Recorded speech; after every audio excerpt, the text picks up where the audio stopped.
Video games took up a massive amount of my time growing up. I'd get on Minecraft with my friends after school and play for hours on end, with it providing endless amounts of joy for me. It was a much simpler time. Back in 2011, Minecraft dominated the gaming industry. However, despite such a simple game like Minecraft dominating the market, this was also around the time games took a massive shift in evolution. Notably, story-driven games became much more common, and a lot better quality too. Games like Red Dead Redemption, The Last of Us, Undertale, and Portal 2 came out during this time. Games not only praised for their gameplay, but their story as well. As I grew up, I became more drawn to story-based games, to the point where 4 of my current top 5 favorite games are story-driven, and today I'm going to talk about one of them. Today, I'll be talking about One Shot.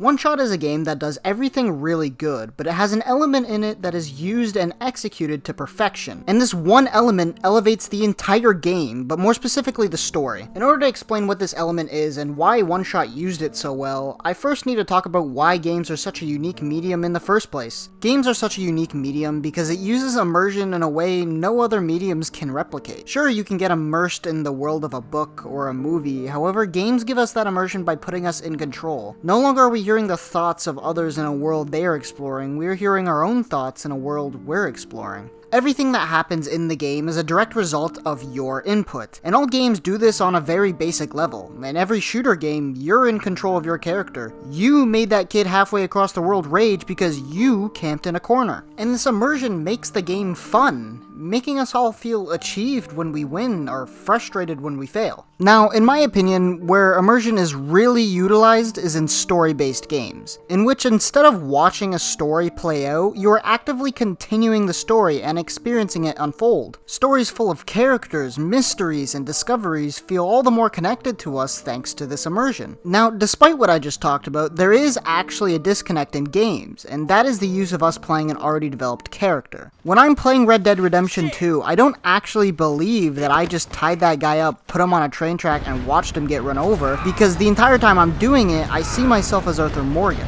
Now, of course, this doesn't mean games like this can't guilt us. In the right situation, they definitely can. I'm just saying the use of developed characters can cause a slight disconnect between us and getting immersed. This is of course called the fourth wall. Now, the fourth wall isn't a bad thing, it just makes it so creators tell a story in a different way. A story where you're experiencing everything along with the main character. Their achievements, hardships, relationships, and goals all feel more personal to you because they're yours also. Apparently this is due to a temporal shift of self-perceptions by adopting the value systems of the characters we're in control of. Now, what games like One Shot do is completely remove the disconnect. They completely remove the fourth wall in order to tell a story about you. One Shot is a game that is fairly unique not only in its gameplay but in its storytelling, as well as its creative use of the fourth wall, or I guess the better way to put it would be the lack thereof. I think removing the fourth wall is something a lot more games could use, because as One Shot shows, it can be used to create some pretty creative stories. Virtual reality is an extreme example of this, but shows off how wrapped up we can get in a world that we don't even want to step off a ledge even if we know it's just floor beyond it. Another good example of using the fourth wall, except with horror, is Doki Doki Literature Club. What these games do is take away the safe bubble we put ourselves in of it's just a game. One Shot is a really good example of how to use the fourth wall to tell a story, and I think it uses the fourth wall really well in order to connect you to the world you're playing in and the characters around you. I highly recommend you play this game. The base game only takes about 4 hours, and there's more after that if you want. Like I said, it's a unique experience that shows how well the fourth wall can be used in storytelling and gameplay. With all this out of the way, let's finally talk about One Shot.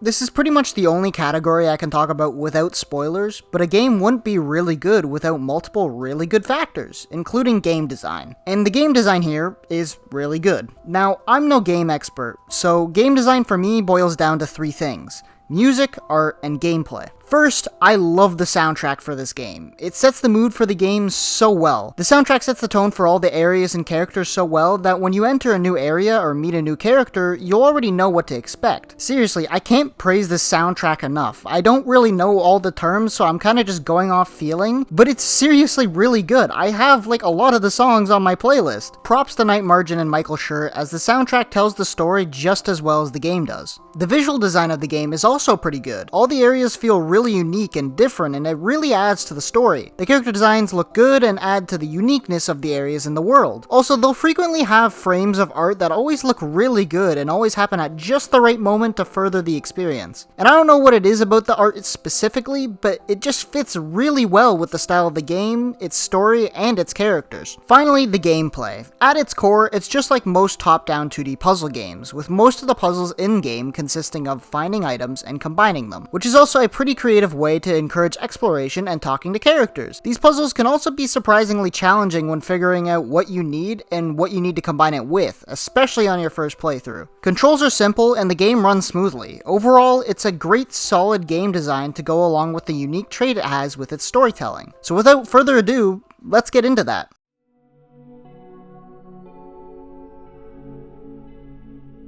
One-Shot's story at first appears deceptively simple, and there are a lot of tiny components that make this story complete. And this story gets extremely meta, so again, this is your last chance for a spoiler warning. This game is seriously best played blind, and I highly recommend you do, as I said before.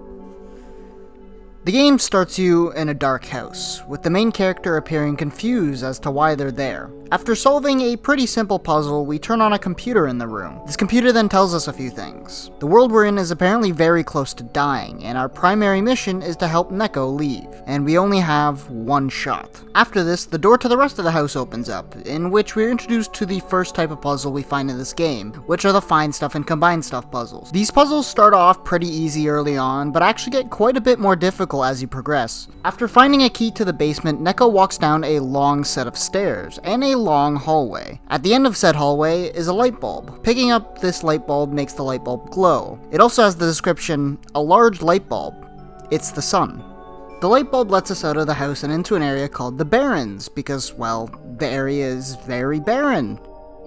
With unpowered robots everywhere, empty factories, and no signs of life, you feel really uneasy. You then come across an actual working robot, the Prophecy Bot, as it calls itself. The robot explains that what you've done up until this point has all been according to the prophecy, a prophecy that calls for Neko to save their world from the eternal darkness. The bot informs you that the world was not always so dark or broken. This was caused by the light of their previous sun going out. Luckily for them, an element called phosphor has absorbed the light of their previous sun and has kept them afloat for this long. However, the element will not last much longer. We also learn that the light bulb we're holding is the new sun, and in order to restore life to the land, we must travel across 3 regions, including the Barrens, in order to get to the tower which is in the 3rd. Also worth noting that the sun is extremely fragile, and if it shatters, their world will end in an instant. The robot also informs us that at that point in time, it does not know how we can return home, or even if we can return home, which clearly does affect Neko. However, when we ask about the computer in the dark house, stuff gets interesting. Neko actually realizes the computer wasn't talking to them. The robot then informs Neko that the computer was probably trying to communicate with Nick, or whatever your computer's name is. Basically, they're referring to you, the player. The robot also informs Neko that they can actually talk directly to us, and that we are to help guide Neko through their journey. This moment right here is when the 4th wall completely stops existing in this game, and it's the sole reason I think this game is so damn good. This element of the game ends up giving us a more personal experience with the game, and with Neko in particular. Since we're no longer controlling Neko's character, it makes them feel more real, like they're their own character, and we're our own character. Neko has their own feelings and thoughts on events that don't just directly replicate ours. As we get more invested, we develop a parasocial relationship due to Neko talking directly to us. You regularly have conversations with Neko about random things. It makes you form a friendship. Couple that with the responsibility we feel for Neko as their guide and helper, and the fact that Neko is clearly very young as seen through the conversations you and Neko have, and you have a very unique connection to a character, one that you don't really find in other games at all. And this connection will end up bringing hardship later. We're also introduced to the save system in this game. You see, the name of the game actually used to be quite literal. You used to have literally one shot to beat the game. Close the game, or say it crashes, and you lose. You have to restart. Now, this was taken out of the game for very obvious reasons, and you can now quit the game whenever you want, but it's clear that the game is now intended for you to be played this way, in which you get to your save spot and it closes the game for you. Now, this also provides us with another creative method to get to know Neko, as when you open the game back up, you see Neko's dreams, and they tell us a few things about Neko. Namely, Neko is very young and very homesick, as Neko often dreams about being home with their mom. As we continue exploring the Barrens, we run into the head engineer, who is a robot lady. The head engineer proposes a few interesting ideas to us, the first being that we should just let the world die naturally, as it was already dying long before the sun actually died due to decay. However, she also proposes the idea that because the tower is so powerful, restoring the sun might actually send us home, which at this point in time is our only lead on how to send Neko home. After repairing a battery and using it to power the robot generator, we discover that in order to move to the next area, we must repair a robot. We are also introduced to the next type of puzzle in the game. This type of puzzle will always be apparent by the appearance of a computer, in which the entity from earlier will talk to us again. These are the meta puzzles. Puzzles that require you to think outside of the box. Literally. These types of puzzles require you to look around your computer for different clues, such as the code to this safe being located in a notepad in your documents. These puzzles will usually provide you with key items for moving forward in the game, such as the safe containing a gas mask along with a curious book with a clover on it, which Neko can't read, so at the moment it's pretty useless, but trust me, it'll come up again later. I seriously love these types of puzzles. Although they're generally easier than the in-game puzzles, they're also so creative and interesting. I think my favorite one is the one where the game gives you a page with just a bunch of random numbers on the screen, and the description just says to expose it to the void. In order to solve this puzzle, you actually have to drag the window of the game off your screen to expose the right digits, which is just so cool to me still, and was even cooler when I first figured it out. And there are many puzzles like this in the game. It shows that not only did One Shot implement the fourth wall in their storytelling, but in the gameplay as well. Continuing on, we are also introduced to the form of world building this game has, which is through notes and books that you find throughout the world. Through various notes, we learn that the Baron used to be home to many miners, who mined blue phosphor. However, due to decay, which we later learn is these squares that are scattered around, they were forced to evacuate, leaving the robots behind. We also learn the three fundamental laws robots run by. 1. A robot may not injure a living person, or through an action allow a human to come to harm. 2. A robot must obey orders when given from people, except where such order conflicts with the first law. And 3. A robot must protect its own existence except when it comes into conflict with the first or second law. These laws are very important and come up later on in the story, so best to remember this. After cleaning the rusting robot, it tells you to ask the head engineer to fix its navigation. Going back to the engineer, she states that showing the robot a glowing pendant that she gives to us will fix the navigation, and that we should keep it. She also asks us to play a game of chess with her, in which she tells us some pretty interesting information. The most important thing to take away from this conversation is that robots can be tamed, which is apparently something that is too complicated to explain to us, but she does mention that she is one of them. She also again brings up the fact that the sun probably won't fix the world. It was already decaying, and losing the sun was just the tipping point. The only thing we can do is try to give the people a second chance, but there is no guarantee this will fix the world, and that ends up being a theme that comes up a lot. We say our goodbyes and continue on to the next area.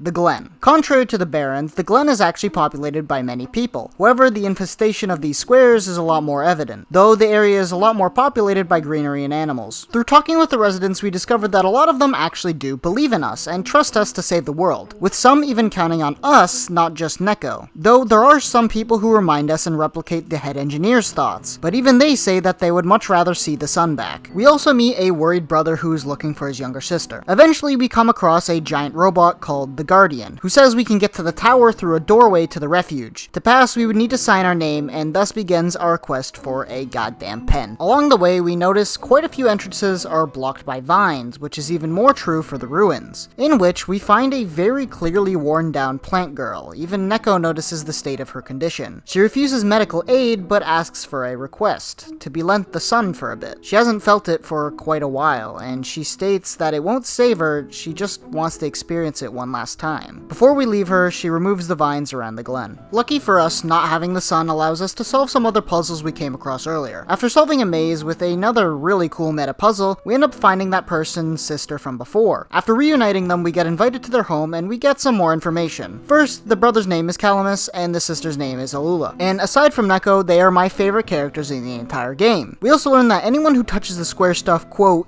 gets messed up, and that due to the worsening condition of the squares, they might have to move. A feeling we see replicated by some of the other residents. They also give us a glowing feather as a thanks. They tell us that it's a sacred feather from a prophet that gave the feather to their father. They also tell us about the plant person we saw. Her name is Maze, and she's a powerful plant spirit that used to protect the glen. However, due to the disappearance of the sun, her health rapidly declined. After solving a few more puzzles, we're able to trade for some ink, and then combining it with the feather we got earlier gives us our pen. We also get a pretty somber scene when going back to retrieve the sun, as we realize that Maze did indeed pass on. This clearly does affect Neko as well. We also get a scene that is important to highlight, but I'm not going to explain why yet. When going back to the light bulb, we see the light is out. Neko panics, luckily it just lights back up. But this panic shows that Neko does indeed care about this world. After using the pen to sign the paper, we get to the final region, the Refuge. This region contains most of the world's residents. It consists of a sky platform apartment complex and a ground city. Neko needs to get to the ground in order to get to the tower, which in order to do that, we need to help the maintenance man fix the elevator, who is somehow missing a button. During this time, you talk and meet a lot of interesting characters. I mean, there's literally a guy who's just a potted plant. Like, his head is literally just a potted plant. We also see a cafe and talk to the man who runs it. After creating a button for the elevator, we head to the surface, more specifically the library, to learn more about the tower. While in the city, a few interesting things happen. Before we get to the library, the first and most important one is in this back alley. We find a tree, and behind it is a fox. And the fox says this.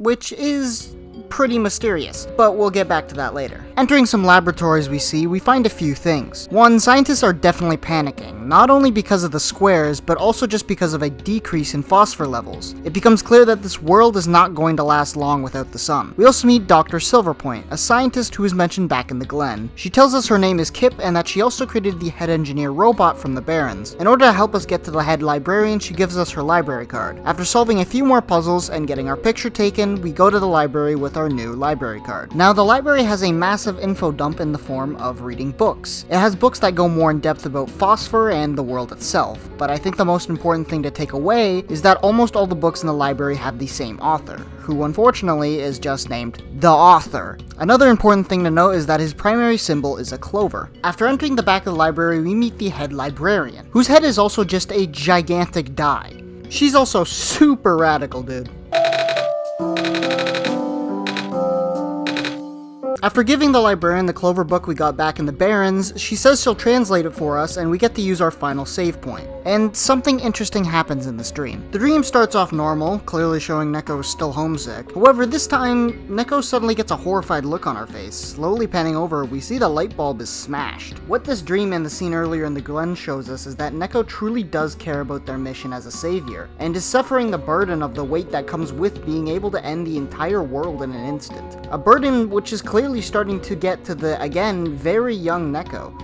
Not even to mention being in an unknown world without any concrete way to get home. Neko dismisses it after a very small discussion about it and we carry on. After getting the journal back, we find out the book was actually intended for us, the player, and not Neko. In it, the author explains that the tower is actually an entity and it is connected to the world. He says it's the spirit of the world and has been communicating to us throughout our journey through computers. The entity is of course the person who talks to us at the beginning of the game and every time we go on a computer to do an out-of-game puzzle. He also explains that we need 3 pieces of the previous sun in order to access the tower. After being given one of the 3 pieces by the librarian, we actually realize the glowing feather and the pendant are the other 2 pieces. After exiting the library, Neko says that they're hungry and tells us that they want to go get some pancakes. Luckily, the person in the cafe is nice enough to give us some for free. Talking with the cafe tender, Neko reflects on their past, their family, and the journey they've been on. After putting on a tough act all game, they finally break down crying. Neko's young age is more apparent than ever before in this scene, but after quickly recovering, Neko thanks the cafe tender, and we head off to the tower. After entering the tower, it's clear we just have to exit the game, and then upon reopening, we get a really weird scene. We can't communicate with Neko, and the computer begins talking to Neko, which is the only time they've ever done this throughout our journey, telling them that they saved the world, and to go to sleep, and they get to go back home. Neko even notes that this feels weird, and they didn't even get to say goodbye. The computer then tells us to never open the game again. And that's it, the game's done. Thank you for watching. Yeah, no, if that felt abrupt, it's because it was in the game as well. Reopening the game again, it changes our background, which tells us to open a program that has been left in our files. Opening the game while the program is active will cause Neko to wake up, where we can then guide Neko again, but we still can't talk to Neko. The entity is also aware of our progress and asks us to stop continuing. It explains that it cut the game short on purpose for Neko's sake. It then tells us that it'll make it impossible for us to reach the top of the maze, spawning an endless maze in front of us. Lucky for us, we have the handy dandy program the author gave us, which helps us through the maze. We also get a massive info dump from the author, and I've rewritten this part of the script so many times that I've realized that no summary can really do this scene justice, as it introduced one of the hardest decisions I've ever made in gaming, so I'm just gonna let him explain it himself.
Now obviously that's a pretty big scene, as it gives us the decision as to what to do with Neko, and also what the entity is. The entity is the game itself. The entity is one-shot. The squares we've been seeing throughout the game are glitches caused by its desire to not exist. As Neko picks up the sun, we are able to communicate with them again. Neko is also relieved to have the sun again and finally save the world.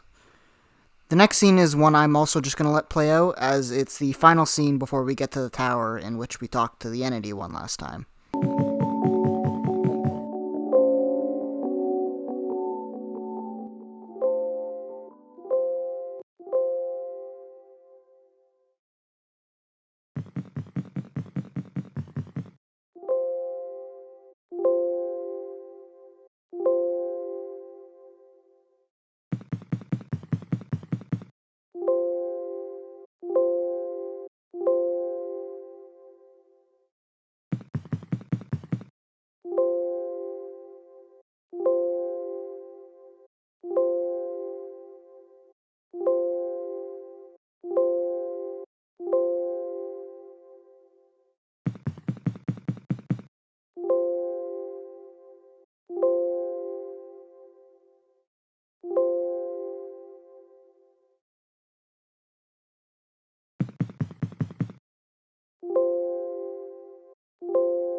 I'm gonna be honest, this is probably one of, if not the hardest decision I've ever made in gaming, and I wholeheartedly believe that it's because they removed the fourth wall. If we had just played as Neko normally, I don't think the decision would be this hard or this thought-inducing. I think a lot more people would just choose to save the world. The removal of the fourth wall makes it so we view Neko as a separate character, one with their own personality and feelings. And then on top of that, Neko is also one of the only two characters in the entire game that actively talk directly to us throughout it. Because of these factors, we end up with a much more emotional connection to Neko than any of the other characters. We've been with Neko through everything, not as a driving force, but as a friend. And we feel like we know them because of this. We do feel like we're genuine friends. However, several factors also make us feel responsible for Neko and their well-being, as we're also the only guidance Neko has, the only friend that's with Neko throughout their entire journey. And again, Neko's clearly way too young for this in the first place, let alone never being able to see their homeland, friends, and family ever again. And if we put the sun back, we'd be responsible for that. Neko didn't want this. Neko didn't ask for this. And if you recall, the sun might not even save the world.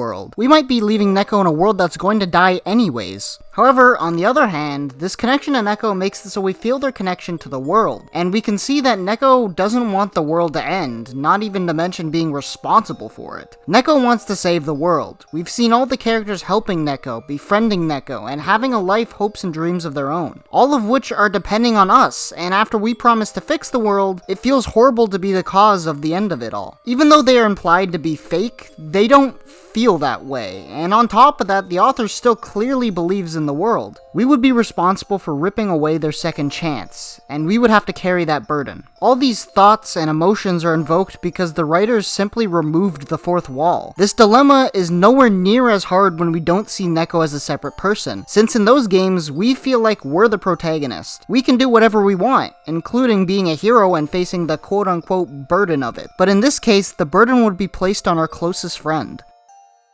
After making the decision, Neko will either put the sun back or smash it. Putting the sun back will start the credits, and in between the credits we get scenes showing all the characters we've met along the way enjoying the sun, ending on the house and the room we started in, with the sun shining through the window.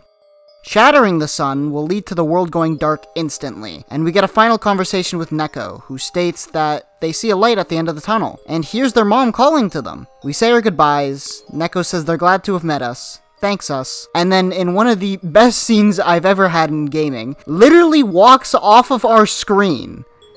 And as the credits roll, we see all the areas we've been through slowly fading to dark. And that's it. That's the end of One Shot. Neither ending is truly satisfying, and I think that's the point, and most people will go on with their lives. However, you might have noticed a lot of stuff I mentioned doesn't actually get explained, and that is because there is a true ending that is hidden. However, I won't be explaining it because 1, I think the first part of this game can get my point across, and 2, I want to encourage you to play the game. It is truly one of my favorite games of all time, and if you want the satisfying ending, go play it yourself. As I guarantee you, everything I brought up in this video that didn't get answered or mentioned again does get explained in this part of the game. I'll give you a head start for this. After beating the game the first time, reopening the program you use in the maze, you'll find a message left by the author, in which he says that you might be able to remove the one-shot restriction, stating that in the game folder there is a file called Save Progress. Deleting it will allow you to open the game back up to the main menu, allowing you to start a new game. However, you'll be able to tell that the game is different just from the opening scene. This scene will lead you to more notes from the author, who explains that you and him will now try to save both Neko and the world. This game is the perfect representation of how unique storytelling in games can be, on top of already being very naturally unique in nature. Being the main character in games has allowed us to experience stories and feel like a hero in a way nothing else ever has. It's allowed us to experience emotions in a way nothing else will ever replicate. Games are a truly underrated medium for storytelling, and now games like One Shot are showing us a tool that gaming has that no other medium can use in the same way, and that is the fourth wall. Removing the fourth wall won't always be done in games, and I don't expect it to be. Games by themselves can already be extremely immersive, but One Shot shows us that the fourth wall can be a tool that elevates the game and story beyond belief, to the point of creating one of the hardest decisions I have ever made in a game. It allows for more emotional involvement from the player, as they too are now a character in the story, becoming more connected to the places they see, the stories they experience, and the friends they've made. Because after the fourth wall is removed, the game is no longer about the main character, it's about you.